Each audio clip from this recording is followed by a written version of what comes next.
പീതാംബരം കരവിരാജിതശംഖചക്രകൗമോദകീ സരസിജം കരുണാസമുദ്രം രാധാസഹായം അതിസുന്ദരമന്ദഹാസം വാതാലയേശമനിശം ഹൃദി ഭാവയാമി. ഹരേ കൃഷ്ണ കൃഷ്ണ കൃഷ്ണ ഹരേ ഹരേ, ഹരേ രാമ രാമ രാമ ഹരേ ഹരേ. ഹരിണാങ്കനുമാതിഥേയനും ഹരിയും ശങ്കരനും വിരിഞ്ചനും ശരിയാരുടെ കാലണിഞ്ഞ മൺതരി സേവിച്ചു സുഖിപ്പു നിത്യവും. ശ്രീ ഗുരുവായൂരപ്പൻ്റെ വിശേഷപ്പെട്ട ഉത്സവമാണ് മണ്ഡലകാല ഉത്സവം എന്നത്. 30 ദിവസം, വൃശ്ചിക മാസത്തിലെ 30 ദിവസം, പിന്നെ ധനുമാസത്തിലെ 10 ദിവസം, 40 ദിവസം, അതിൻ്റെ സമാപനമായിട്ട് 41ാമത്തെ ദിവസം മണ്ഡലകാലം എന്നതിന് പേര് പറയുന്നു. വ്രതശുദ്ധിയോടുകൂടെ അയ്യപ്പസ്വാമിയുടെ ദർശനത്തിനായിട്ട് ആളുകൾ ഭക്തന്മാർ പോയിക്കൊണ്ടിരിക്കുന്ന സമയം എല്ലാവരും ഗുരുവായൂരപ്പനെ വന്ന് തൊഴുതിട്ടാണ് പോവുക. മണ്ഡലകാലത്തെ ഏറ്റവും പ്രധാനപ്പെട്ട ഭഗവാന്റെ ഒരു പൂജയാണ്, അതായത് പഞ്ചഗവ്യ അഭിഷേകം എന്നത് പ്രധാനപ്പെട്ടൊരു ചടങ്ങാണ് എന്നാണ്.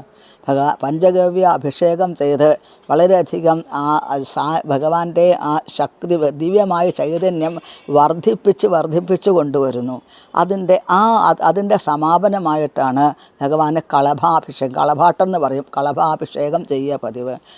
ആ കളഭം അങ്ങനെ വാസ്തവത്തിൽ അരയ്ക്കുന്നത്, കളഭം അരയ്ക്കുന്നതേ പനിനീരിലാണ്.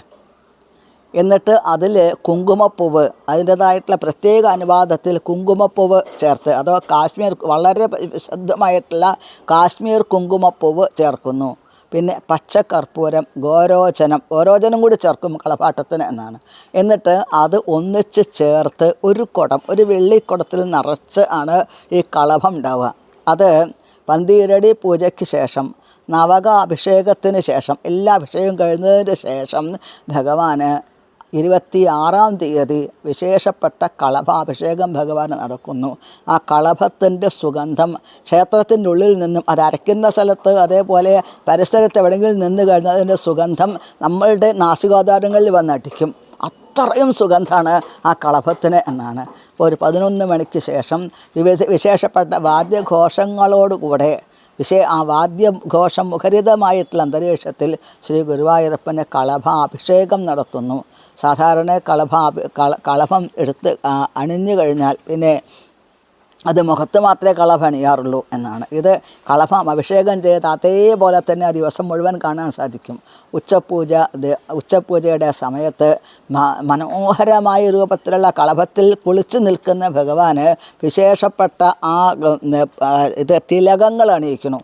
തിലകങ്ങൾ അണിയിക്കുന്ന സമയത്ത് അവിടുത്തെ ശോഭ ഒന്നുകൂടി വർദ്ധിക്കുന്നു. എന്നിട്ടോ ശ്രീകോവിലിൽ തന്നെ മിണ്ടാതെ നിൽക്കയാം ശ്രീകോലും കോലമായെങ്കിലും നീ, പ്രത്യേകിച്ച് അശുദ്ധികളോ പുണ്യാഹമോ ഒന്നും വരരുത് എന്ന് ഭക്തന്മാർ ആ ദിവസങ്ങളിൽ പ്രാർത്ഥിക്കാറുണ്ട്. കാരണം ഇത് കഴിഞ്ഞാൽ പിന്നെ വല്ല അശുദ്ധിയും വന്നു കഴിഞ്ഞാൽ കളഭെടുത്ത് മാറ്റണം.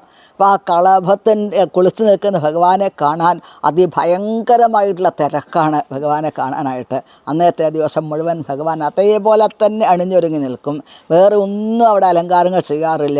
ഇടയ്ക്ക് തിലകങ്ങൾ വെക്കും ഭഗവാന്റെ രൂപത്തിൽ, അത് മാത്രമേ ചെയ്യാറുള്ളൂ. പിന്നെ പുറമെ മാലകൾ ഭംഗിയായിട്ട് ചാർത്തും. ഇപ്പം ഉച്ചപൂജ കഴിഞ്ഞ് മനോഹരമായ രൂപത്തോടുകൂടെ ഭഗവാൻ നിൽക്കും. ദീപാരാധനയ്ക്കോ വെട്ടിത്തിളങ്ങുന്ന ഭഗവാന്റെ രൂപത്തിലേക്ക് ആ ദീപത്തിൻ്റെ ആരതിയും കൂടി വരുന്ന സമയത്ത് എന്തൊന്നില്ലാത്ത ശോഭ, നമ്മളെ മനസ്സിനെ ആകർഷിക്കുന്ന രൂപം. മിക്കവാറും ദിവസം ആ കളഭാട്ടത്തിൻ്റെ സമയത്ത് ഇത് കാണാനുള്ള ഭാഗ്യം ഉണ്ടാവാറുണ്ട്. അനന്തദീപം അത് ഭഗവാൻ ആരതി ചെയ്യുന്ന സമയത്ത് അനന്തദീപത്തിൻ്റെ, അതായത് പാമ്പിൻ്റെ ഭണം പോലെയുള്ള, അതിനാണ് അനന്തദീപം എന്ന് പറയുക, അതിൽ നിന്നും ആ പ്രകാശം ഭഗവാന്റെ തിലകങ്ങളിലേക്ക് വന്ന് ചേരുന്ന ആ ഒരു കാഴ്ച, അതും അതിമനോഹരമായ കാഴ്ചയാണ്. അത്താഴ പൂജയ്ക്ക് ശേഷം പിന്നെ തൃപ്പുകയ്ക്ക് ശേഷം ദേവന്മാരുടെ പൂജയാണ്. ദേവന്മാരുടെ മുഴുവൻ പൂജകൾ, മഹർഷിമാരുടെയൊക്കെ പൂജകൾ ഏറ്റുവാങ്ങിക്കൊണ്ടിരിക്കുന്ന ശ്രീ ഗുരുവായൂരപ്പൻ ഏകദേശം 3 മണിയോട് കൂടിയിട്ട് 3 മണിക്കാണ് നട തുറക്കുക. അപ്പോഴാണെങ്കിലോ ദർശന സൗഭാഗ്യമാണ് എല്ലാവർക്കും. കാരണം ദേവന്മാരാൽ പൂജിക്കപ്പെട്ട മനുഷ്യരെല്ലാവരും അനേകം ലക്ഷക്കണക്കിന് ആളുകളുടെ മനസ്സ് മുഴുവൻ ഭഗവാന്റെ പുഷ്പങ്ങളായി ഭഗവാന്റെ പാദത്തേക്ക് വന്ന് ചേരുന്നു. മനസ്സാകുന്ന പുഷ്പങ്ങളെ കൊണ്ട് അവർ ഭഗവാന് അർച്ചന ചെയ്യുന്നുണ്ട്. അതുമാത്രമല്ല, പിന്നെ ദേവന്മാരുടെ പ്രത്യേക പുഷ്പാഞ്ജലിയും ഭഗവാന് പതിവുണ്ട്, നമസ്കാരങ്ങളും പതിവുണ്ട് എന്നാണ്. അപ്പോൾ ഭഗവാന്റെ കിരീടക്കോട്ട് ഏടിത പാദപീഠ എന്ന് ഭഗവാനെ പറയാറുണ്ട്. ലോകപാലന്മാരുടെ കിരീടങ്ങൾ കൂട്ടി മുട്ടിയിട്ട് ഭഗവാന്റെ പാദപീഠം തേഞ്ഞു പോവാറുണ്ടെന്നാണ് പറയുന്നത്.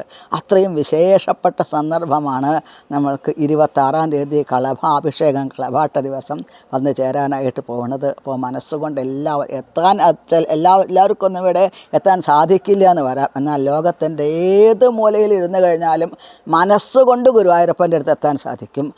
ആ കളഭാഭിഷേകം 11 മണിക്ക് ശേഷമാണ് കളഭാഭിഷേകം ഉണ്ടാവുക. ആ സമയത്ത് എല്ലാവരും ഇത് കേൾക്കുന്ന എല്ലാവരും അത് കേൾക്കിട്ട് അത് മറ്റുള്ളവരോട് അത് പങ്കുവെക്കുകയും ചെയ്യാം, ഷെയർ ചെയ്യുകയും ചെയ്യാം. എന്നിട്ട് ഈ സമയത്ത് ശ്രീകൃഷ്ണ ഭഗവാനെ, ഗുരുവായൂരപ്പനെ, കളഭത്തിൽ കുളിച്ചു നിൽക്കുന്ന ഭഗവാനെ പ്രത്യേകം നിങ്ങൾ ധ്യാനിക്കുക. അങ്ങനെ ധ്യാനിക്കുന്ന സമയത്ത് പിന്നീട് ഉച്ചപൂജ, ഭഗവാൻ ദീപാരാധന ഒക്കെ നമുക്ക് മനസ്സുകൊണ്ട് എത്താൻ സാധിക്കും. മനസ്സുകൊണ്ട് എത്തുന്ന സമയത്ത് അവിടെ തിരക്കില്ല, ആളില്ല, ബഹളമില്ല, ഈ കാവൽക്കാർ മാറൂ എന്ന് ബഹളമില്ല, യാതൊരു പ്രശ്നങ്ങളില്ലാതെ നമ്മൾക്ക് ആ മെഡിറ്റേഷൻ, ധ്യാനം, എന്താ ധ്യാനം? ഭഗവാന്റെ രൂപത്തിനെ ധ്യാനിക്കുക, ഭഗവാന്റെ ലീലകളെ ധ്യാനിക്കുക, അത് സാധിക്കും. അതിന് നമ്മൾക്ക് എല്ലാവർക്കും സാധിക്കട്ടെ എന്ന് പ്രത്യേകം പ്രാർത്ഥിച്ചുകൊണ്ട്, ഈ കളഭത്തിൻ്റെ സുഗന്ധം നിങ്ങൾക്ക് എല്ലാവർക്കും പകരട്ടെ എന്ന് പ്രാർത്ഥിച്ചുകൊണ്ട് നമസ്കാരം അർപ്പിക്കുന്നു. ഹരേ കൃഷ്ണ. ഗുരുനാഥന്മാർക്കാണ് ഇതിൻ്റെ മുഴുവൻ കടപ്പാട് ഈ വാക്കുകൾക്ക് എന്നുകൂടി അറിയിക്കുന്നു. ഹരേ കൃഷ്ണ.